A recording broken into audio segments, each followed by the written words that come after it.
Anil sir, कुछ बड़ी बातें तो हमने सामने रखी हैं, लेकिन अब यही कंफ्यूजन है कि ये मार्केट है किस तरह का, इसने पूरा कंफ्यूज करके रखा हुआ है। बिल्कुल बात सही भी है कि जिस तरह से बाजार बहुत ही छोटी सी रेंज में ट्रेड करता हुआ दिख रहा है, कहना मुश्किल है कि इस रेंज की किस तरफ बाहर निकलना चाहता है। तो आज पूरे दिन भर में देखिए आप, सिर्फ 150 पॉइंट की रेंज रही है और उस 150 पॉइंट की रेंज में बाजार आपके लिए बिल्कुल एकदम शांत ट्रेड करता हुआ दिख रहा है। ऊपर खुला, एक बार हरे निशान में दिखा, उसके बाद दिन भर फुल टाइम पास, न बढ़ रहा है न घट रहा है, बहुत छोटी सी रेंज में। मतलब क्या है? मतलब ये मार्केट न मजबूत है न कमज़ोर है, ये मार्केट एकदम परफेक्ट है। परफेक्ट है? हाँ, परफेक्ट है। हाँ, यही इंटरेस्टिंग चीज़ है। कई बार आपको ये लगेगा कि बड़ा बोरिंग सा मार्केट है, कुछ हो नहीं रहा, कुछ ऊपर भी नहीं है, कुछ नीचे भी नहीं है, हो क्या रहा है। ये मार्केट क्यों परफेक्ट है ये आपको ज़रा समझना होगा। इसके लिए क्या है कि इस वक्त मार्केट में जो एक्शन है ना, वो स्टॉक स्पेसिफिक एक्शन ज़्यादा है, बजाय इसके कि किसी ओवरऑल ब्रॉडर मार्केट पर आप एक कॉल लें कि ये तेज़ी वाला मार्केट है या मंदी वाला। कैसे? परफेक्ट मार्केट क्या होता है? परफेक्ट मार्केट ये नहीं हो कि तेज़ी का मार्केट परफेक्ट है। परफेक्ट मार्केट वो भी नहीं कि मंदी का मार्केट परफेक्ट मार्केट वो होता है जो आपका व्यू जो है मार्केट भी वैसे ही ट्रेड करे, उसको आप परफेक्ट मार्केट का। आप सोचोगे मार्केट में तेज़ी है और आप तेज़ी हो रही तो आपके लिए परफेक्ट हुआ ना। हाँ। आप सोचे मार्केट ख़राब है, ख़राब हो रहा है तो परफेक्ट हुआ ना, आपके व्यू के हिसाब से होना चाहिए। हाँ। तो अगर आपका व्यू कमज़ोरी का है, मंदी का है, तो आप देखो सेंसेक्स और निफ्टी चल ही नहीं पा रहे हैं। सुबह से खाली सुबह वो एक हल्का सा ग्रीन दिखा, बाकी हो ही नहीं। जब भी वापस रिकवरी की कोशिश करते हैं नीचे आ जाते हैं। बिल्कुल परफेक्ट ही आपका का। अगर आपका व्यू मंदी का नहीं तेज़ी का है और आपको लग रही है तेज़ी, तो फिर आप देखो बैंक निफ्टी, आप देखो mid cap small cap index, आपको लगेगा क्या है। ठीक है, निफ्टी विफ्टी पड़ा होगा इधर उधर, बाकी तो देखो हर लेवल से इनमें खरीदारी आ रही है। मिड कैप स्मॉल कैप तो मजबूत ही रहे हैं और बैंक निफ्टी भी बार बार कूदने की कोशिश कर रहा है। तो मार्केट कहाँ ख़राब है? और दो बड़े इंडेक्स लाल में, 3 इंडेक्स आपको हरे में दिख रहे हैं।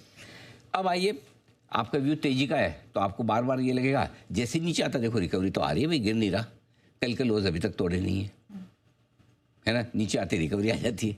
अगर आपका व्यू मंदी का है तो आप बोले टिक तो पा नहीं रहा, ऊपर 25,000 भी नहीं पार हो रहा इससे, राइट। तो यार मामला तो ठीक नहीं है, इतना तेज़ी का वाला मामला तो ऐसा मार्केट कहाँ मिलेगा आपको जो आपकी सोच के हिसाब से चले, राइट। इसलिए ऐसे में इस मार्केट का कंक्लूजन ये है, आप ये मत सोचिए कि मैं आपको कन्फ्यूजन दे रहा हूँ, मैं आपको कंक्लूजन दे रहा हूँ। और कंक्लूजन ये है कि ये मार्केट है रेंज बाउंड, और इस रेंज बाउंड मार्केट को आप स्टॉक स्पेसिफिक ट्रेड करिए। बिल्कुल, ये स्टॉक स्पेसिफिक मार्केट है, सेक्टर स्पेसिफिक मार्केट है, रेंज बाउंड मार्केट है, और यही सच है। ये न तेज़ी का मार्केट है न मंदी का मार्केट है, आपके व्यू वाला मार्केट है। और आपका व्यू अगर स्टॉक स्पेसिफिक है और सही स्टॉक्स में आप 50 स्टॉक ऐसे होंगे जो कौन कह सकता था आज सुबह सुबह कि LIC जैसा स्टॉक टॉप गेनर हो सकता है। वायदा कारोबार। तो ये पूरा स्टॉक स्पेसिफिक मार्केट है। और जब तक ये महीना है, रिजल्ट सीजन चल रहा है, तब तक तो कम से कम एक चीज़ पक्की है कि ये पूरा का पूरा जो मार्केट है आपको रिजल्ट्स पे चलता हुआ दिखेगा, स्टॉक और सेक्टर के बेसिस पे चलता हुआ दिखेगा। Okay, but having said so, थोड़ा सा मैं यहाँ पर और डीपली से समझना चाहूँगी, इसलिए क्योंकि कल है एक्सपायरी और ये है आखिर का 1.5 घंटा, और जो एक्सपेक्ट हम नहीं कर रहे वो भी होता हुआ दिखा है। करेक्ट। तो आज जो रेंज हम सुबह से बात कर रहे थे, अब तक जिस रेंज में है, क्या उसे ब्रेक करता हुआ किसी भी तरफ में दिख सकता है मार्केट? देखो, वैसे देखा जाए तो बड़े मुंह माफ कीजिएगा, ऊपर या नीचे की तरफ जो भी बड़े मुंह आते हैं वो एक्सपायरी के आसपास ही आते हैं, करेक्ट। और उस लिहाज से एक्सपायरी का दिन कल है और आज ठीक एक दिन पहले भी क्या, अब तो 1.5 घंटा ही बचा है। अगर रेंज से बाहर निकलना हो तो रेंज से बाहर निकलने का बहुत सही समय है कि आप, क्योंकि बड़े मुंह जब आएंगे तभी तो रेंज से बाहर निकलेंगे। छोटे मुंह में तो आप निकल नहीं सकते। तो बड़े मुंह आपको एक्सपायरी के पास वॉलेटिलिटी, बड़े मुंह आने के चांस बन जाते हैं। लेकिन प्रॉब्लम क्या है? प्रॉब्लम है कि एक तो इस वक्त रेंज बहुत बड़ी है और दूसरा रेंज बड़ी है, इस बड़ी रेंज के आप बीचों बीच है। किसी रेंज के एक सिरे की तरफ पहुंच जाए तो पार करना बड़ा आसान होता है। ऊपर की तरफ है ना, ऊपर पार करना इजी है, नीचे की तरफ हो तो नीचे तोड़ना इजी है। लेकिन आपकी रेंज है इस वक्त 24,500 से 25,100 की, यानी कि आप 24,800 के आसपास है, 300 इधर 300 उधर, 600 पॉइंट की रेंज में बीचों बीच में फंसे हुए आप। अगर ये आप 25,000 के आप आसपास हो तो आपको लगा हाँ पार कर लेंगे एक्सपायरी के पहले।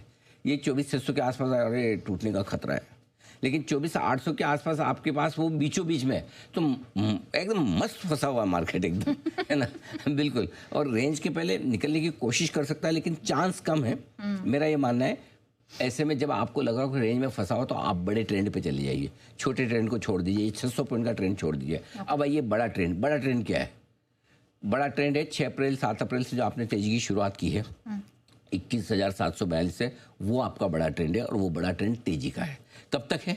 जब तक कि किसी इंपॉर्टेंट और बड़े लेवल के नीचे आप बंद ना हो, तब तक आप तेजी का व्यू रखकर बड़े ट्रेंड के साथ रहें।